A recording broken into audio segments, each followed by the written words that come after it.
निषेध असो, निषेध असो, धिक्कार असो, धिक्कार असो.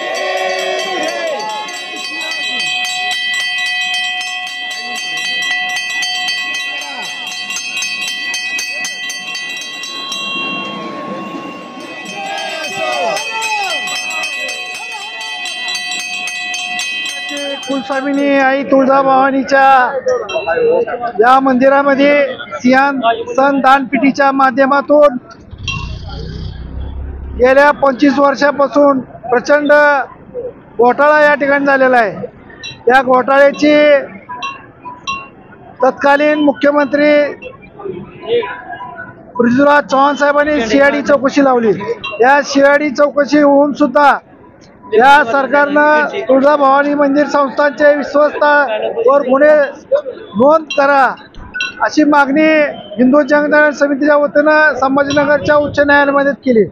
या उच्च न्यायालयाने गेल्या महिनाभरामध्ये सर्व विश्वस्तांवर फौजदारी स्वरूपाचे खटले दाखल करावे असे आदेश सीआयडीला दिले आणि या राज्य सरकारनं या महिनाभरामध्ये कुठल्याही प्रकारचे गुन्हे दाखल कुठल्याही आरोपीवर झालेले नाहीत। म्हणून या ठिकाणी आज तुळजाभवानीच्या मंदिरापुढं व प्रशासकीय कार्यालयाच्या समोर आज घंटानाद आंदोलन, धरणे आंदोलन या ठिकाणी हिंदू जनजागरण समितीच्या वतीनं करण्यात येत आहे। या ठिकाणी जे दोषी अधिकारी आहेत हे उस्मानाबादचे जिल्हाधिकारी, उपजिल्हाधिकारी उस्मानाबाद, त्याचबरोबर तहसीलदार तुळजापूर, आमदार तुळजापूर। आता आंदोलन जे उभं केलेलं आहे त्याचा उद्देश आहे की माननीय उच्च न्यायालयाने खटले दाखल करणे आणि गुन्हे दाखल करण्याच्या बद्दल आदेश दिलेले आहेत आणि हे तात्काळ करण्याचे आदेश दिलेत। 1 मास झाला तरी अजून गुन्हे दाखल झाले नाहीत। असं जर होत असेल तर आम्ही न्यायालयामध्ये अवमान याचिका दाखल करणार आहोत।